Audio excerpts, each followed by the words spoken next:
Merci Olivia. Bonjour à tous. Géraldine Grandmougin. Je suis en charge de la practice conformité réglementaire chez Oclen, un cabinet spécialisé dans les paiements depuis plus de 20 ans. Et au sein de la practice, on accompagne nos clients dans la compréhension des exigences réglementaires et leur transformation en process opérationnel.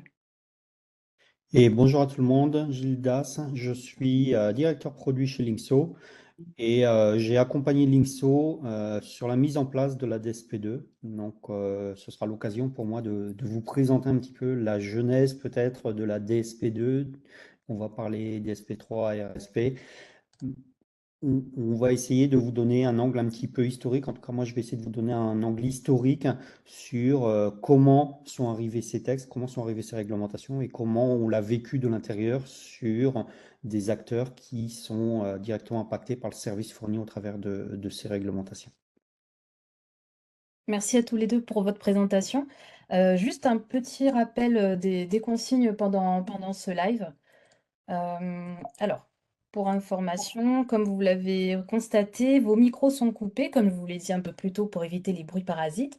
N'hésitez pas, durant le live talk, d'utiliser la fonction chat pour poser vos questions.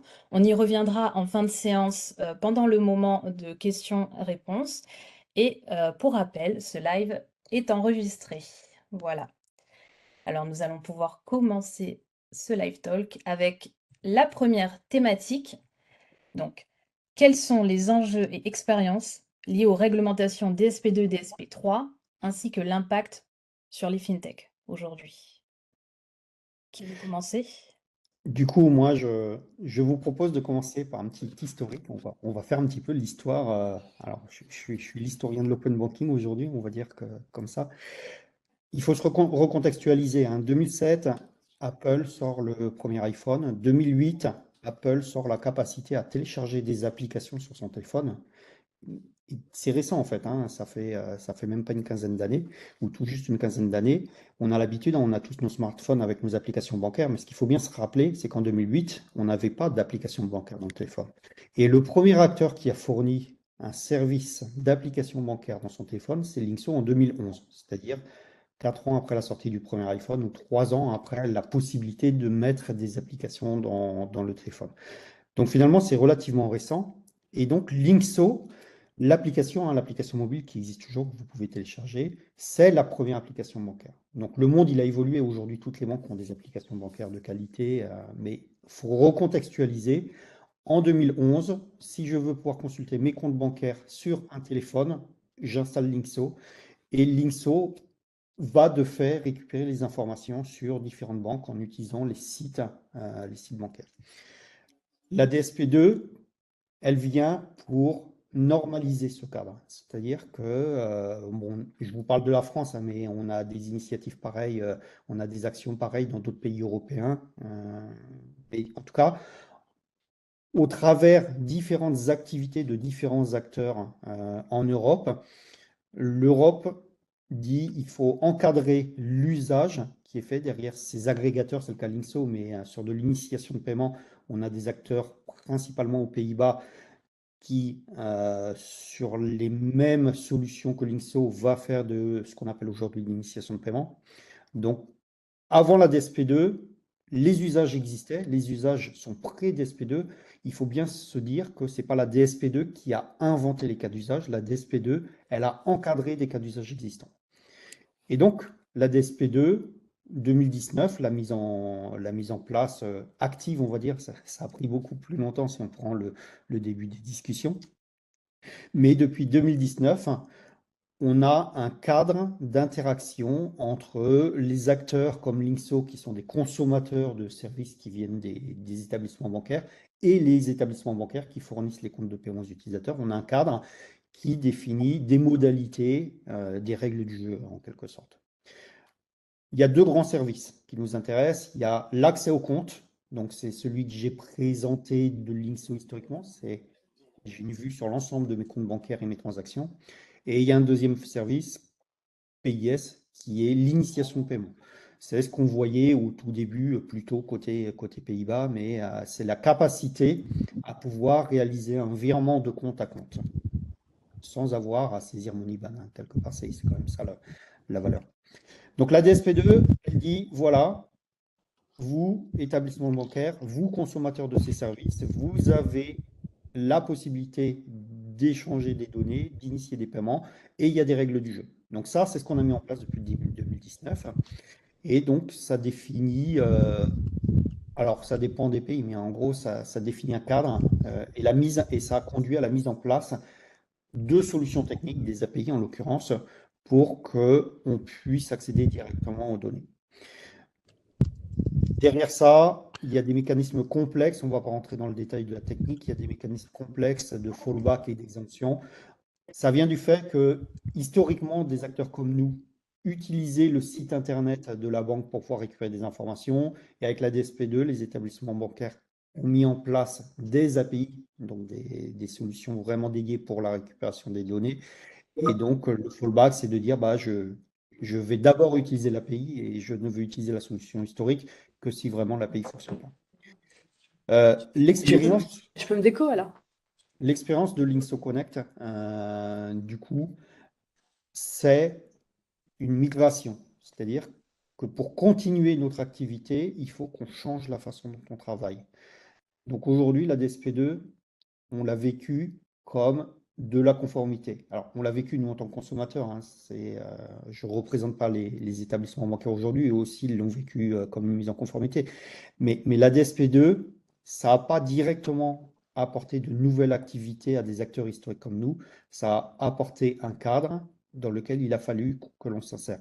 Et donc, d'un point de vue européen, la DSP2, là où elle a des limites, c'est que on a autant d'interprétations qu'on a de pays. C'est-à-dire que la façon dont ça a été fait en France, les règles, les applications sont différentes de ce qui s'est passé en Allemagne ou en Espagne ou en Italie. Et donc la principale limitation de la DSP2 aujourd'hui, c'est que aussi bien niveau local dans un État membre, on a une certaine homogénéité selon l'accompagnement de l'écosystème au moment de sa mise en place, aussi bien dans d'autres pays, on n'a pas les mêmes choses. Et donc, aujourd'hui, notre vision, c'est que la DSP2, elle manque d'uniformisation. Et pour proposer un service uniforme à tous nos clients européens, bah, ça pose des problèmes. Parce qu'on doit expliquer à nos clients, bah, écoute, si tu fais un paiement sur une banque italienne, ça ne va pas se passer tout à fait pareil que sur une banque française, qui ne se passera pas exactement de la même manière que sur une banque belge. Juste pour donner un exemple. Donc aujourd'hui, si on doit parler de limitation de la DSP2, c'est un manque d'uniformisation, des initiatives techniques parfois divergentes et des interprétations divergentes. Voilà, du coup, ça, c'est une photo un petit peu de l'historique. Et Géraldine, je te laisse continuer un petit peu sur comment on est arrivé à cette révision de la DSP2. Gildas, excuse-moi juste avant de laisser la main à Géraldine, merci pour cette introduction. Il y a juste ta caméra, si tu peux la réactiver, je pense qu'elle a été désactivée par erreur. Voilà. Comme on ne te voit plus. Super, merci beaucoup. Je te laisse la main, Géraldine. Merci. Oui, merci beaucoup Gilda pour cet éclairage opérationnel et du vécu. Alors juste un rappel sur le cadre de la réglementation. La DSP2 est entrée en vigueur en 2015, en application en 2018. Pour autant, certains textes fondamentaux comme l'authentification forte ou l'accès aux comptes de paiement, eux, ne sont entrés en application qu'en septembre 2019. Donc une période de mise en place assez longue. Et la DSP2 avait plusieurs objectifs. Donc garantir des conditions de concurrence qui étaient équitables, comme l'a dit Gildas, entre les acteurs bancaires historiques et les nouveaux acteurs, notamment mobiles. Accroître l'efficacité, la transparence et le choix des instruments de paiement pour les utilisateurs, qu'ils soient consommateurs ou commerçants. Également, garantir un marché unique des paiements, c'est ce que vient d'expliquer Gildas sur l'open banking, en créant notamment des services plus innovants, plus sécurisés à l'échelle de l'Union européenne. Il était prévu que dans l'article même, dans le texte même de la DSP2, que la Commission européenne fasse un rapport sur son application et sa pertinence, en fait, en 2021. Et pour autant, comme la transposition était un peu plus longue et comme les textes sur la SCA et l'accès aux comptes sont arrivés qu'en 2019, l'état des lieux a été effectué en 2022. Il a été effectué en prenant en compte des retours des acteurs principaux, ceux qui ont eu à le mettre en place et ceux qui ont eu à l'utiliser. Et il résulte de ce rapport que si globalement les objectifs de la DSP2 sont atteints, ensemble. J'étais en plein. pardon. Oui, donc si globalement les objectifs de la DSP2 sont atteints, donc on a eu une ouverture des marchés, on a une meilleure transparence, une meilleure sécurité sur les opérations de paiement. Certains axes restent à corriger et ce sont les objectifs de la DSP3. Le premier objectif de la DSP3, c'est de renforcer en fait la confiance des utilisateurs dans le paiement et notamment vis-à-vis de la fraude et de la fraude qui ne peut pas être limitée par la SCA. Typiquement la fraude par usurpation d'identité. Améliorer encore la compétitivité du service bancaire ouvert, donc de l'open banking. L'open banking, c'est le droit d'accéder aux comptes et aux informations de paiement et d'effectuer des opérations pour le compte de l'utilisateur. Améliorer, comme l'a dit Gildas, la cohérence de l'application au sein des différents États membres en guidant les autorités de contrôle vers une convergence de l'interprétation et améliorer l'accès au système de paiement et aux comptes bancaires des PSP qui sont des acteurs non bancaires.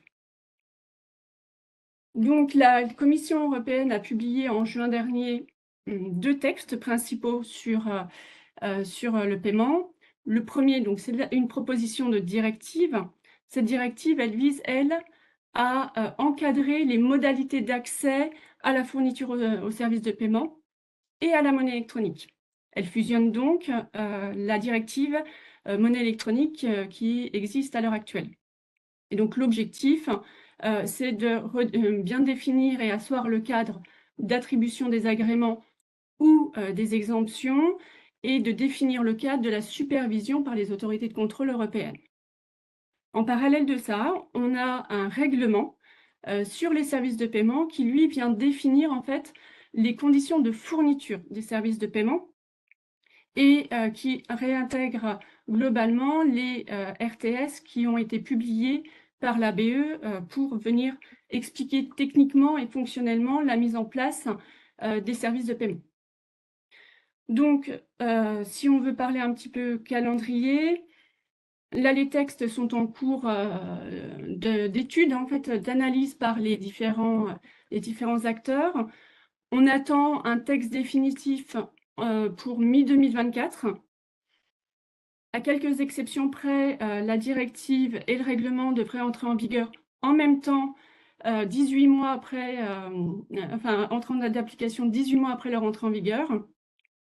Et un délai de transposition et pour les acteurs actuellement agréés, exemptés, est laissé pour qu'ils puissent se mettre en conformité, en moyenne 24 mois. Voilà, donc on a des textes qui sont en cours d'élaboration, qui viendront être complétés par des règlements techniques ou des règlements d'implémentation de l'ABE pour renforcer la compréhension du cadre. Et ces RTS devraient arriver 1 an après l'entrée en vigueur. Donc, pour le moment, on est sur un texte qu'on étudie et qui viendra à évoluer d'ici les prochains mois. D'accord, merci Géraldine pour ces informations. On peut passer à la question numéro 2. Donc, comment les nouvelles directives favorisent-elles l'accès au système de paiement? Alors, actuellement, en fait, les EP et les EME n'ont pas un accès direct aux systèmes de paiement que sont les systèmes de compensation et règlement, virement, prélèvement, donc typiquement le système SEPA ou les systèmes carte 4 coins, et ils sont dans l'obligation, en fait, d'accéder à ces systèmes par l'intermédiaire d'institutions financières éligibles, une banque typiquement. Et ça crée en fait une distorsion de concurrence. Pourquoi? Parce que les EP et les EME sont en situation de dépendance vis-à-vis de ces institutions financières. Elles doivent leur transmettre des informations sur leur stratégie, sur la gestion des risques. Elles sont aussi dépendantes des services qu'offrent ces participants directs. ce qui génère des surcoûts en fait aux offres de services faites aux utilisateurs et augmente plutôt les délais de traitement des opérations. Donc, on est dans une situation de distorsion de concurrence entre les acteurs bancaires et non bancaires. La directive prévoit donc une modification de la directive de 96 pour permettre l'accès direct au système de paiement, aux EP et aux EME qui sont agréés. Les conditions sont des conditions de participation égalitaire sur des règles qui doivent être encore définies, des règles et des procédures d'accès qui doivent être proportionnées, objectives, non discriminatoires, mais qui restent à établir. Et le candidat qui fera une demande d'accès direct devra justifier de sa robustesse et d'une analyse de risque qui ne met pas en péril en fait le système de paiement. Tout ce cadre doit encore être défini, écrit, sera discuté, et puis ce sera certainement l'occasion pour les institutions financières actuellement participantes directes au système de paiement de revoir leur offre de service à destination des EP et des EME pour conserver en fait ces acteurs dans leur giron. Voilà, moi, je tenais à préciser quand même que ce volet-là de la DSP3, d'ouvrir les systèmes de paiement à des acteurs tiers, c'est vraiment la nouveauté de ce texte. Parce que finalement, si on regarde bien dans le détail, on est sur de la reprise de l'existant, de l'amélioration, de la maturité. La seule nouvelle fonctionnalité structurante, c'est celle-là. Donc aujourd'hui, c'est vraiment celle sur laquelle on a le plus de mal à se projeter. Qu'est-ce que ça veut dire en termes de réalisation? Qu'est-ce que ça veut dire en termes de service? C'est là-dessus que les acteurs vont pouvoir se pencher et proposer des services innovants.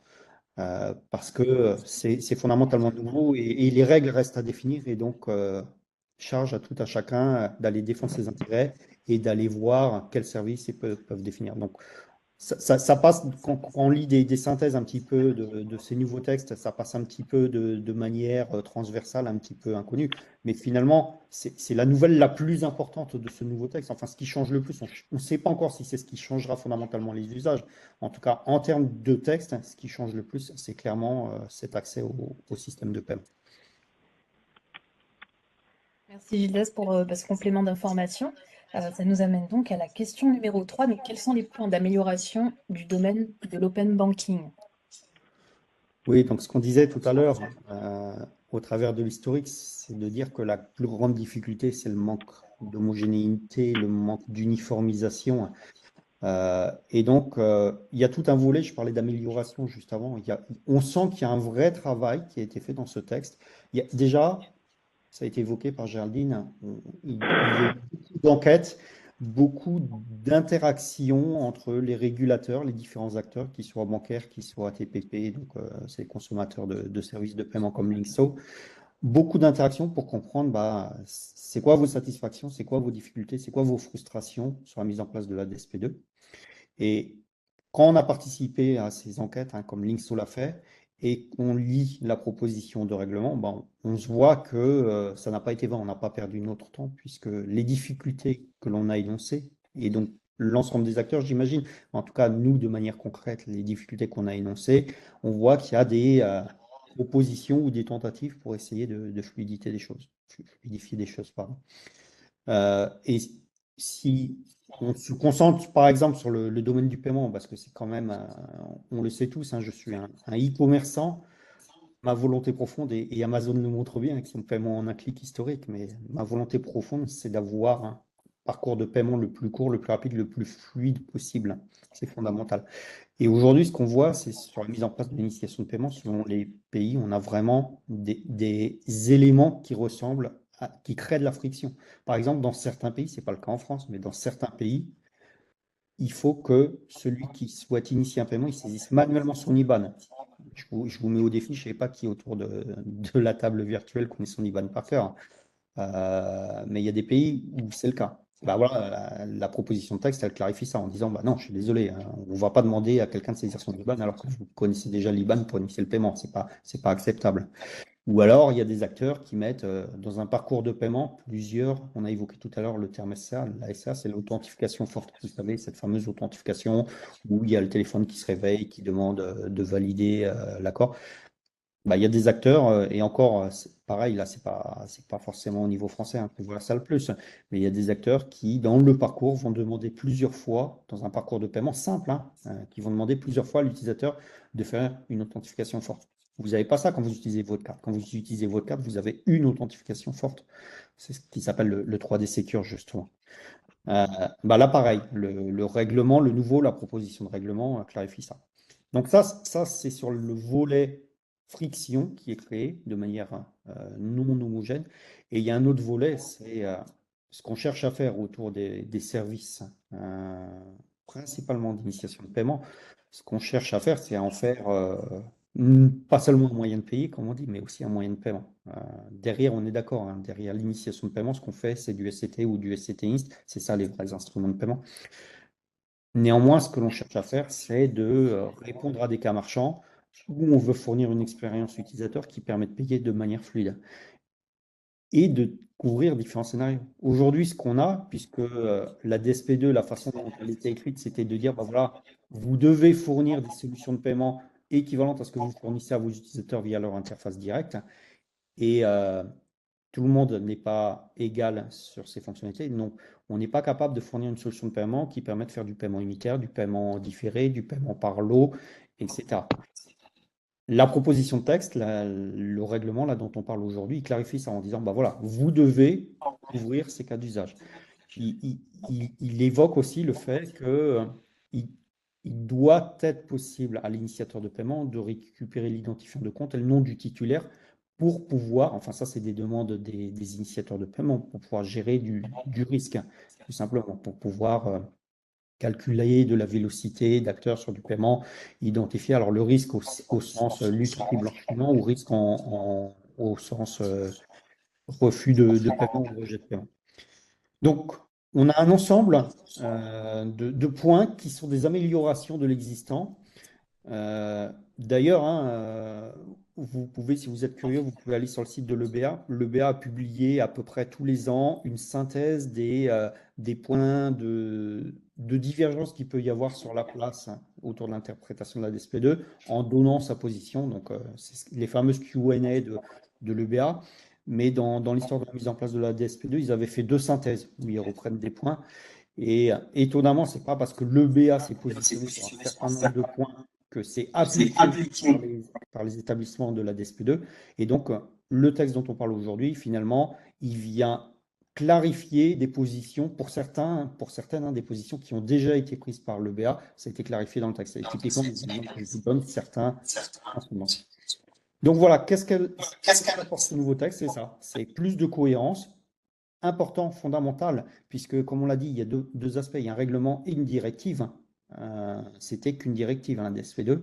Là, il y a tout un volet qui est réglementaire, ça veut dire qu'il n'y a plus d'interprétation possible directement. C'est tout le monde à la même enseigne, tout le monde est logé à la même enseigne, tous les États, hein, j'entends, tous les États sont logés à la même enseigne et doivent appliquer les mêmes règles. Et typiquement, les quelques exemples que je vous ai donnés, ça fait partie du règlement.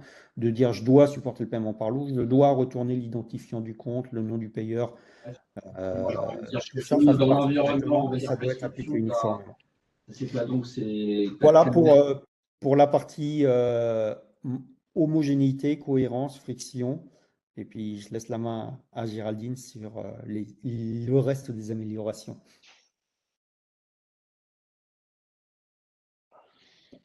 On ne t'entend pas, ton micro est coupé. Le micro, il se coupe automatiquement. En termes on parle d'amélioration, mais je pense que c'est aussi important de montrer que l'open banking, c'est à ce jour 390 acteurs enregistrés sur Euclid. Euclid, c'est le registre de l'ABA qui recense en fait l'ensemble des acteurs agréés, enregistrés, exemptés. La majorité des acteurs aussi s'accordent à dire que le partage des données et la sécurité associée au partage des données est globalement un objectif qui est atteint. L'open banking a aussi permis la libération et l'innovation d'une offre de services très diverse et que le consommateur est particulièrement intéressé à ces services-là. Dans l'analyse d'impact, la Commission évoque un chiffre de 18 millions d'utilisateurs en 2021.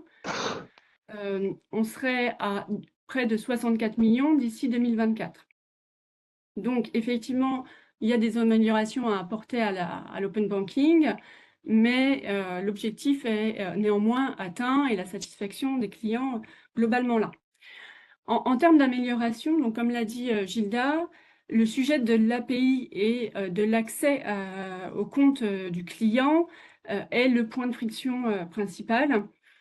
La DSP2 donc, n'imposait pas une norme d'API, une norme de communication entre les systèmes d'information unique et harmonisée, à la différence de ce qui a pu être le cas au Royaume-Uni et qui a aussi facilité le succès de l'open banking au Royaume-Uni.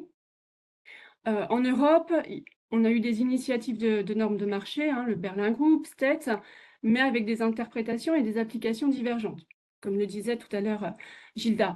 Et ça a aussi entraîné des coûts très importants pour les gestionnaires de compte, les PSP gestionnaires de compte, estimés à peu près à plus de 2 milliards d'euros pour mettre en place cette API d'accès au compte. Et la même chose pour les third-party providers, donc les TPP, qui sont les acteurs de l'open banking, qui, eux, ont dû investir massivement pour s'interfacer aux différents systèmes d'information.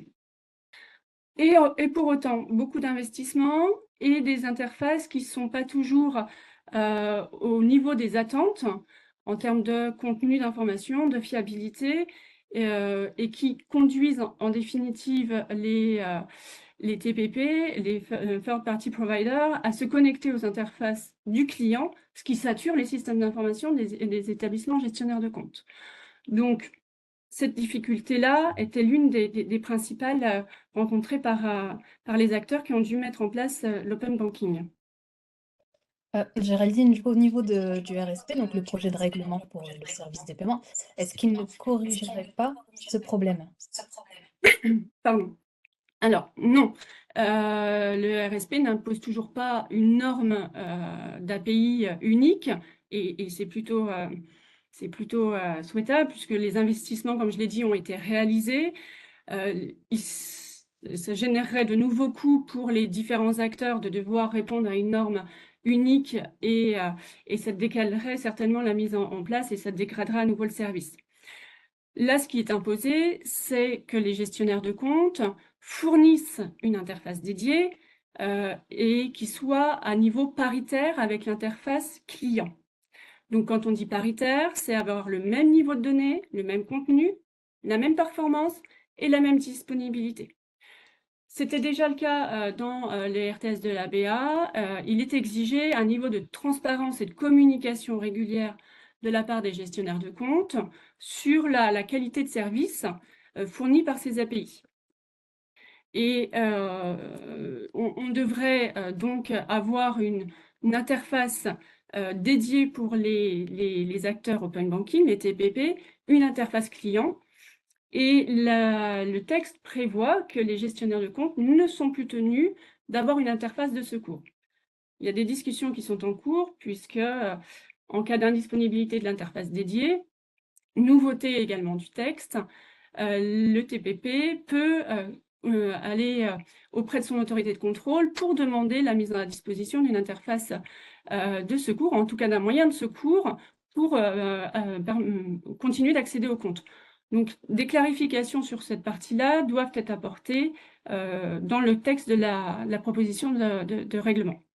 Bon, Du coup, je vais proposer de faire un petit peu mon histoire. Je vais proposer de faire mon historien un petit peu à nouveau.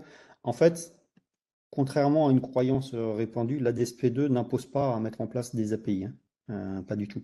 La DSP2, elle permettait aux banques de choisir entre authentifier les acteurs TPP, les consommateurs qui utilisaient leurs interfaces web. Alors, on parle de scrapping parfois ou de reverse engineering. Donc, l'obligation de la DSP2, c'était ou de les authentifier sur l'interface historique, ou de leur fournir des API conformes exemptées. Et tant qu'elles n'étaient pas conformes exemptées, les ASPSP, donc les banques, devaient fournir les deux. Donc c'était complexe pour les banques de dire d'un côté, j'investis dans une interface qui me coûte cher, qu'il faut que je maintienne. De l'autre côté, on me demande également de documenter le fait qu'ils puissent utiliser l'interface historique et le fait pour obtenir l'exemption, pour ne pas avoir à maintenir les deux, c'est compliqué aussi, j'arrive pas à le gérer. Donc là, il y a aussi, c'est quand même un changement assez important sur RSP. C'est fondamentalement différent dans la mesure où ça dit plus vous devez fournir un accès, ça dit vous devez fournir une interface dédiée. Donc en langage informatique, alors on n'est pas dans les RTS, on n'est pas dans les docs techniques, mais en langage, ça veut quand même, enfin, ça peut être interprété comme il faut qu'il y ait des API. Pour tous ceux qui comprennent ce que c'est une API, c'est une interface programmable. Donc grosso modo, ça n'utilise pas ce vocabulaire, mais c'est à peu près ça que ça veut dire. Donc ça, c'est différent. On demande à tous les établissements teneurs de compte de fournir des API. Ce n'était pas le cas auparavant. Par contre, on ne leur demande plus de maintenir un fallback avec identification. Et comme le disait Géraldine, il y a quand même des demandes ils doivent être en capacité de fournir des solutions de secours, mais uniquement si leur solution interface dédiée ne fonctionne pas. Donc ça, c'est un changement. Je pense, enfin là pareil, je vous disais qu'on a été écouté par le régulateur, donc j'étais pas dans ces échanges, mais je ne doute pas que c'est les établissements teneurs de compte qui ont exprimé leurs difficultés à maintenir différents systèmes et qui ont obtenu ça. Donc c'est juste pour montrer quand même que cette révision de la DSP3, elle n'est pas que en faveur d'un type d'acteur. Elle essaye de traiter l'ensemble des problématiques des différents acteurs. Et là, quand elle dit il doit y avoir une interface dédiée, il n'y a plus de solution complexe de fallback, etc., là, on répond bien aux problématiques auxquelles font face les établissements teneurs de compte.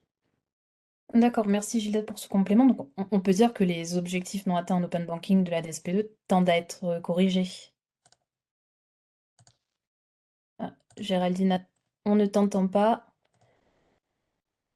Le micro se coupe automatiquement. Oui, globalement, c'est l'objectif des deux textes et principalement du règlement. L'objectif est de corriger les difficultés qu'ont rencontré les différents acteurs, de faciliter aussi les parcours et notamment les parcours lors de l'authentification forte du client, en permettant notamment de ne pas renouveler lorsque l'utilisateur souhaite utiliser les services d'un intermédiaire pour l'information sur compte, de ne pas renouveler son authentification forte dans un délai de moins de 180 jours. La mise en place de tableaux de bord aussi qui est imposée aux PSP gestionnaires de compte pour permettre à l'utilisateur de voir quels sont les consentements qu'il a donnés en termes de services, d'accès au compte, d'initiation de paiement, les consentements qu'il a retirés aussi au cours des 2 dernières années, donc un meilleur pilotage aussi pour les différents utilisateurs. Et puis, une chose aussi nouvelle des textes, c'est la mise en place, en tout cas la définition de sanctions administratives ou de sanctions d'amende ou d'astreinte en cas de non-respect des règles. La DSP2 ne prévoyait pas de sanctions, n'avait pas intégré de sanctions en cas de manquement. Dans la DSP3 et dans le règlement, on a des sanctions qui sont très élevées, qui peuvent aller jusqu'à 10% du chiffre d'affaires en cas de méconnaissance des règles d'accès sécurisées au compte. Donc, vraiment une volonté de mettre en place en fait et de favoriser l'open banking. En outre, la DSP3 et le règlement visent aussi à améliorer la cohérence des différents textes existants autour du paiement. Et ça, on peut vraiment saluer l'effort qui a été fait par la Commission d'intégrer les différents composants RGPD et lutte contre le blanchiment notamment. Alors, quand tu dis que la DSP3 va y avoir cohérence, comment est-ce qu'elle s'y prendra? Dans les textes, donc règlement et DSP3, Il est régulièrement fait référence, donc, comme je viens de le dire, à d'autres réglementations, donc le RGPD, le règlement sur la protection des données, qui permet en fait, la mise en cohérence permet en fait de donner des bases légales et de définir ce qu'est un intérêt légitime pour le traitement de certaines données de l'utilisateur, ce qui manquait en fait dans la DSP2. Sur les virements instantanés et l'accès le contrôle de l'IBAN qui est prévu par le règlement instantané, la réglementation règlement instantané. Le contrôle de l'IBAN et du nom du bénéficiaire est intégré également dans le texte pour les autres typologies de paiement. Et puis, on a une directive aussi de février 2022 de la Commission qui vise à l'accès aux données, à réglementer l'accès aux données et leur utilisation à des fins économiques, qui viendra là aussi renforcer le cadre de l'open banking. Donc, il y a une vraie mise en cohérence des différents textes applicables au paiement à l'heure actuelle. D'accord, ça nous amène. Donc, alors j'ai un écho, Géraldine, je ne sais pas si ça vient de toi. Je sais pas. Écoute, je coupe mon son. Merci. Donc, je disais, ça nous amène donc à la 4e et dernière thématique. Quels sont les défis de la transition de l'open banking vers l'open finance? Ouais, je vais changer un petit peu de mon rôle d'historien, je vais essayer de faire mon prophète aujourd'hui. Là, il faut voir. Alors, on parle de PSD3, hein, mais soyons clairs, hein, nulle part il est fait mention de PSD3. Hein, c'est la façon dont la place appelle les règlements dont on parle là depuis le début de cette heure.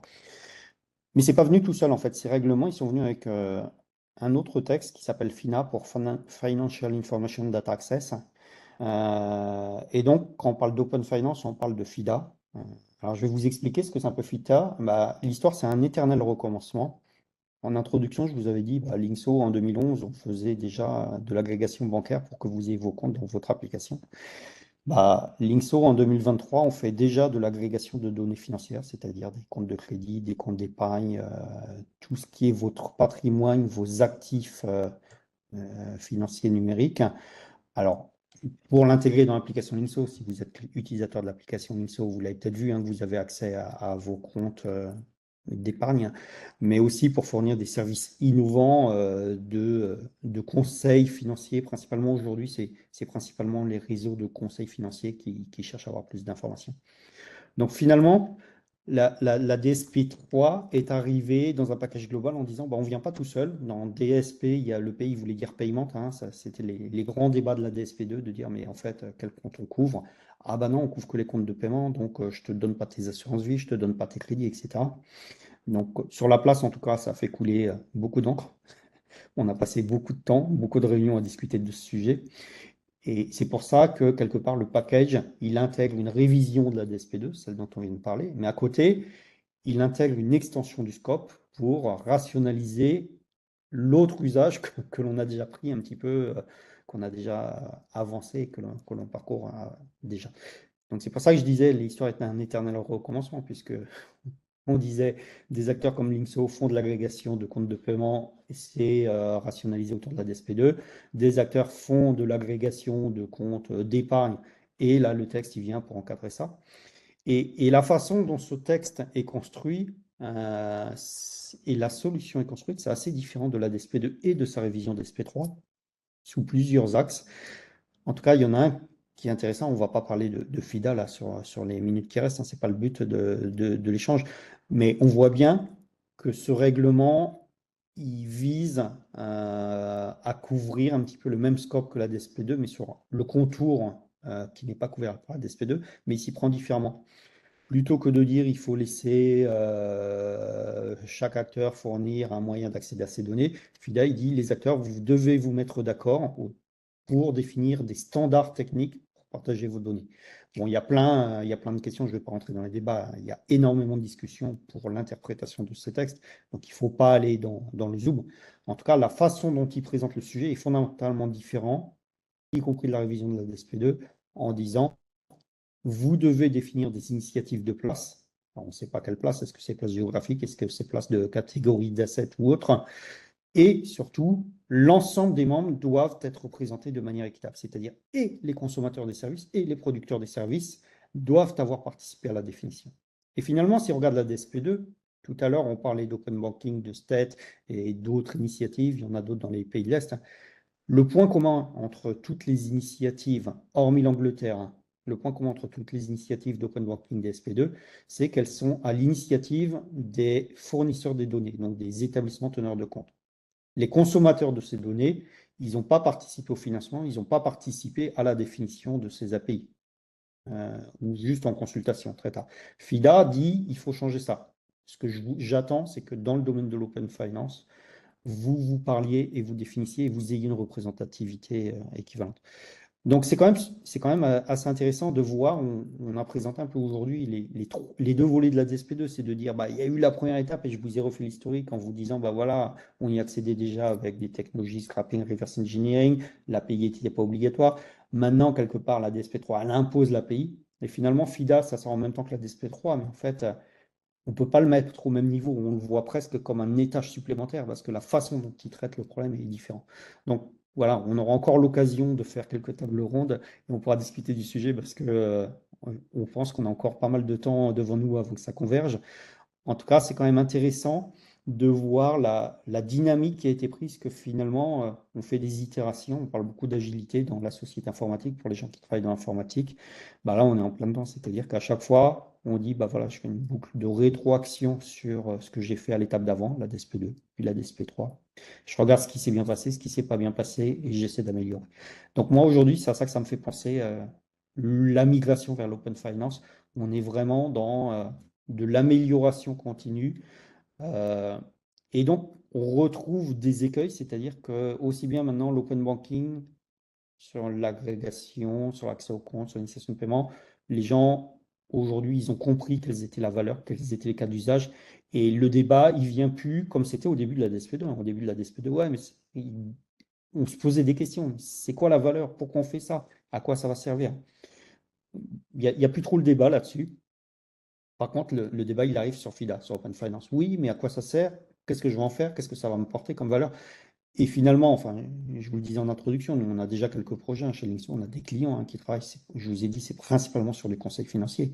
Mais finalement, c'est nos clients qui vont imaginer, c'est nos utilisateurs et nos clients qui vont imaginer les cas d'usage qu'il y a derrière ça. Et on en connaît quelques-uns, on en voit quelques-uns. Et d'ailleurs, pour les citer, il y a Finance Innovation qui a fait une analyse des cas d'usage derrière l'Open Finance. Je vous invite, elle est publique, je vous invite à la consulter. Mais voilà, on se repose un petit peu les mêmes questions aujourd'hui sur l'open finance qu'on se posait il y a 4 ans, il y a 5 ans sur l'open payment, open banking, on appelait ça.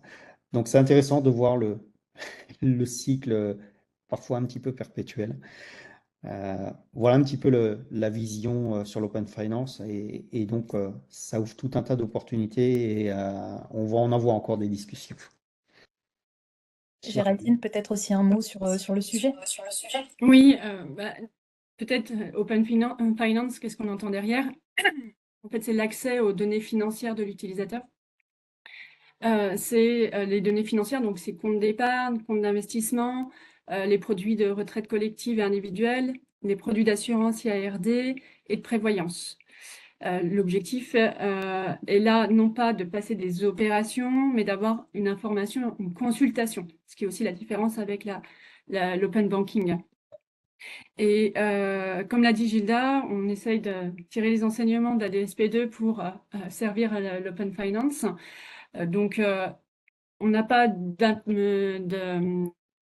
normes uniques à imposer, mais la volonté d'une adhésion globale et un partage d'informations, de discussions des différents acteurs pour conduire à la définition d'une norme générique. La différence aussi notable avec l'open banking, c'est que les gestionnaires de compte, les PSP gestionnaires de compte ont dû ouvrir leur système d'information gratuitement. Et sans compensation financière. Or, on l'a dit tout à l'heure, les coûts d'investissement ont été massifs.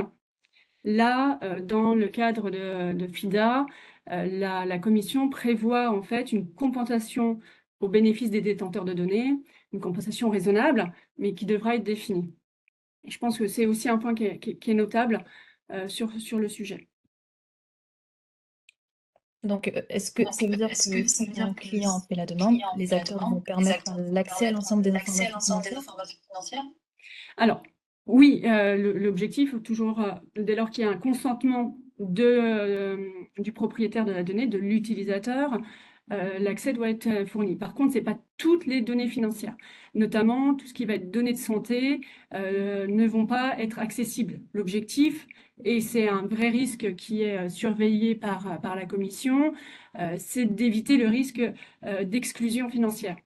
Donc, il est prévu que l'ABE, donc l'autorité bancaire européenne et les autorités de supervision des assurances définissent des lignes directrices pour assurer toujours que l'usage de l'open finance ne conduit pas en fait à écarter le consommateur d'un service ou à l'exclure. Par ailleurs, ouvrir les systèmes d'information, comme l'a dit Gilda, ouvrir les systèmes d'information, donner accès à l'information financière, c'est une chose, mais c'est pour en faire quoi? Et il sera vraiment nécessaire d'identifier en fait les cas d'usage, les besoins, écouter les besoins des clients et assurer une simplicité de parcours pour qu'il y ait une vraie adhésion en fait des utilisateurs à ce nouveau service. Donc aujourd'hui, le cadre est défini, mais en fait sa définition et sa déclinaison effective en termes de coopération entre les acteurs, en termes de services rendus, en termes de gouvernance et de gestion des risques, reste encore à établir. Et beaucoup de travail reste encore à être réalisé pour permettre un système et un service qui soit pertinent. Merci Géraldine. Alors, juste, je m'excuse, couper le micro. Voilà, super. J'entendais l'écho. Je disais donc merci Géraldine pour cet apport d'information. On arrive au terme de ce live talk. Peut-être juste un mot de fin pour conclure. Gildas, je te laisse la parole. Moi, je dirais, si on avait peur de s'ennuyer parce qu'on arrivait au bout de la DSP2, n'ayons pas trop d'inquiétude, hein. On a quelques textes qui nous attendent, la DSP droit, FIDA, quelques débats en perspective, quelques discussions animées. Si seulement nous arrivions à faire de ces textes européens vraiment des solutions et des mises en place européennes, pour moi, le plus gros challenge, il est celui-ci, puisque on a une certaine divergence de maturité d'un pays sur l'autre. Par contre, le constat commun que l'on peut tous faire, c'est quand même un petit peu frustrant pour une initiative européenne qui est censée renforcer quelque part la souveraineté européenne, de voir que la principale limite, c'est le manque d'uniformité européenne. Donc, comment on fait pour traiter ce sujet? Est-ce que ces textes-là, quand je dis ces textes, hein, c'est côté PSD3 et côté FIDA, est-ce que vraiment ça va traiter de ces problèmes? En fait, les textes, ils ne sont pas autosuffisants. Il faut en plus qu'il y ait une vraie volonté d'accompagnement, une vraie volonté, alors je dirais politique ou du moins étatique ou d'organismes publics d'accompagner ça. Donc, est-ce que aujourd'hui, on a dit dans ce texte qu'il y a vraiment un régime de sanctions qui a été apporté. Est-ce que c'était uniquement ça la solution? Est-ce qu'aujourd'hui, on n'a pas réussi à avoir une uniformité européenne parce que c'était une directive et pas un règlement? Est-ce qu'on n'a pas réussi à avoir une uniformité européenne parce qu'il n'y avait pas de sanctions possibles et pas autre chose? Moi, je reste un peu dubitatif de dire que ça va régler nos problèmes. Donc, pour moi, le sujet, c'est pas tant d'avoir des sanctions. Le sujet, c'est pas tant de mettre en place ça de cette manière. Le sujet, c'est est-ce qu'il y a une vraie volonté au-delà de rédiger ces textes, de les publier, de les débattre? Est-ce qu'il y a une vraie volonté de le mettre en place de manière uniforme?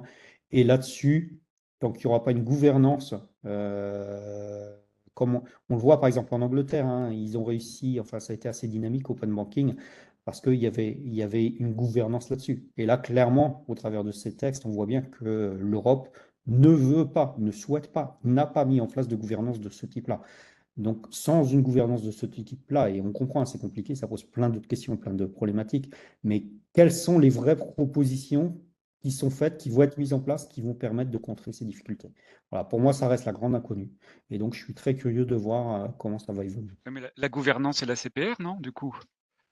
Il y a quand même une gouvernance qui est faite via la CPR. Ouais, alors du coup, c'est bien le sujet. Donc la gouvernance au travers de la CPR, on est quand même très local français. Donc on parle de souveraineté européenne. Je ne vois Oui, pas oui, comment la mais CPR peut gérer la souveraineté européenne. enfin, j'utilisais la CPR en France, mais c'est-à-dire c'est chaque autorité locale qui fait la gouvernance Bah, localement. eh ben, c'est bien le problème de la DSP2. Chaque autorité locale a fait sa gouvernance et finalement on se rend compte que chacun a fait des gouvernances différentes et on a des interprétations qui sont différentes d'un État à l'autre. Et donc en quoi ce nouveau texte va régler ce problème? C'est bien mon interrogation. Géraldine, peut-être aussi une conclusion de ton côté? Après, on passera, avec le temps qui nous reste, on regardera les questions de l'audience. Hop, il faudrait remettre ton micro.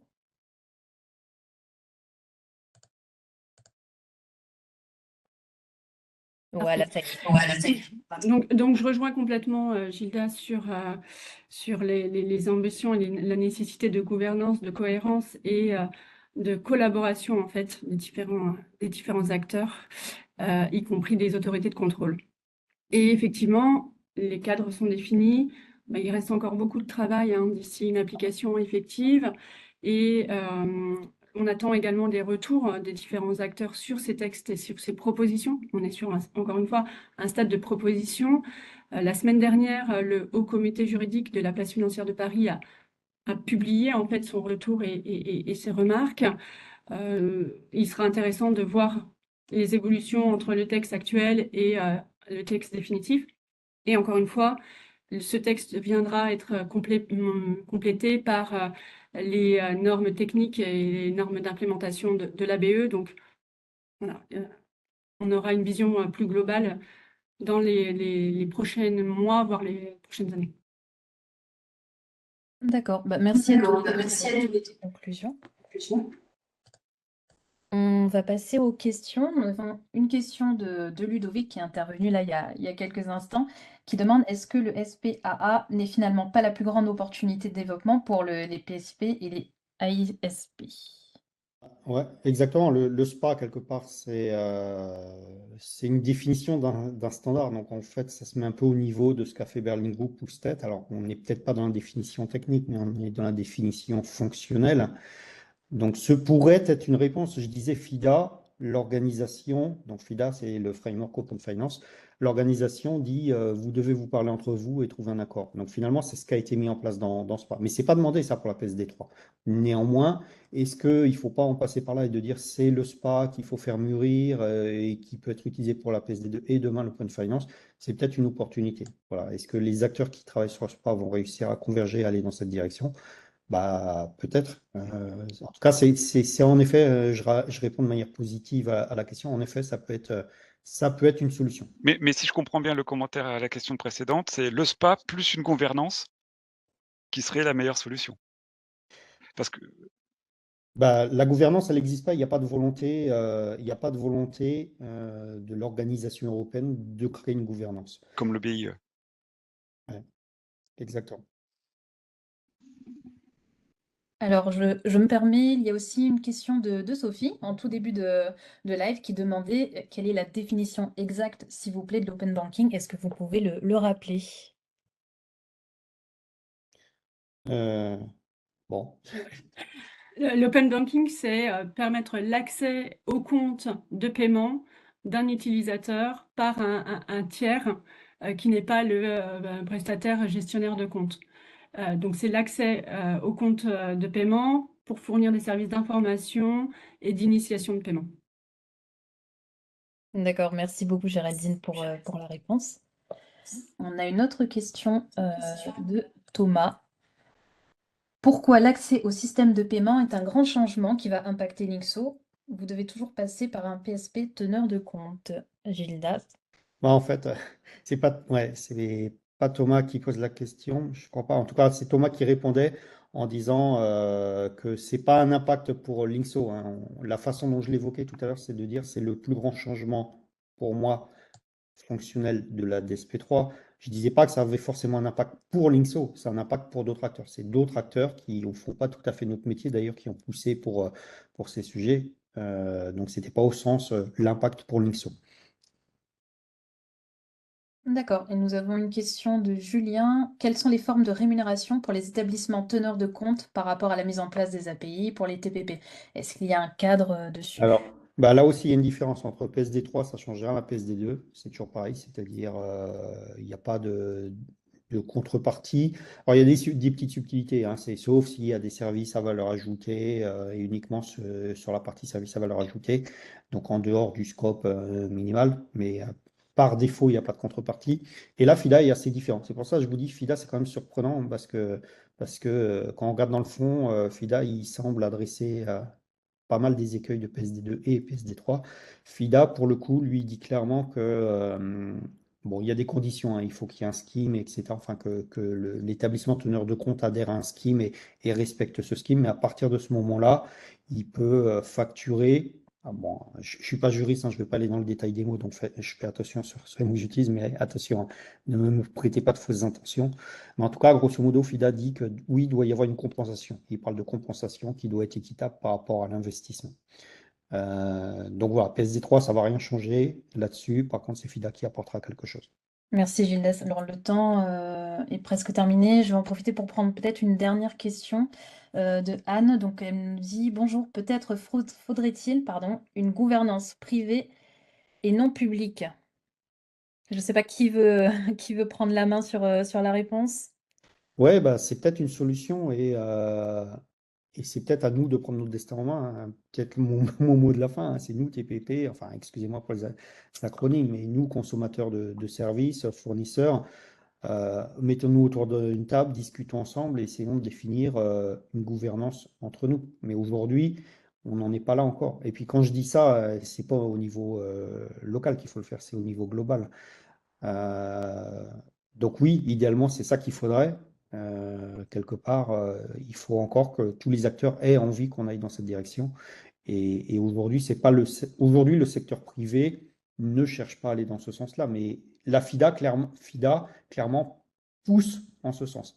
Quand FIDA dit vous devez vous réunir derrière un scheme où vous êtes équitablement représenté, je vois quelque part c'est une gouvernance. Ils imposent que derrière le scheme il y ait une gouvernance et c'est clairement indiqué que cette gouvernance doit représenter de manière équitable les différentes parties prenantes. Donc FIDA l'impose, mais là encore, pas la DSP 3. D'accord, merci Gilda. Nous arrivons au terme de ce live. Je remercie l'audience, je remercie Gilda, Géraldine pour vos interventions. Pour rappel, vous devrez avoir l'accès à la vidéo replay d'ici la semaine prochaine. Vous recevrez un petit email avec le lien d'accès. Et il ne me reste plus qu'à vous souhaiter une très bonne journée et de vous dire à bientôt pour les prochains lives avec Linkso Connect. Merci beaucoup. Merci à vous, au revoir. Merci, au revoir, bonne journée.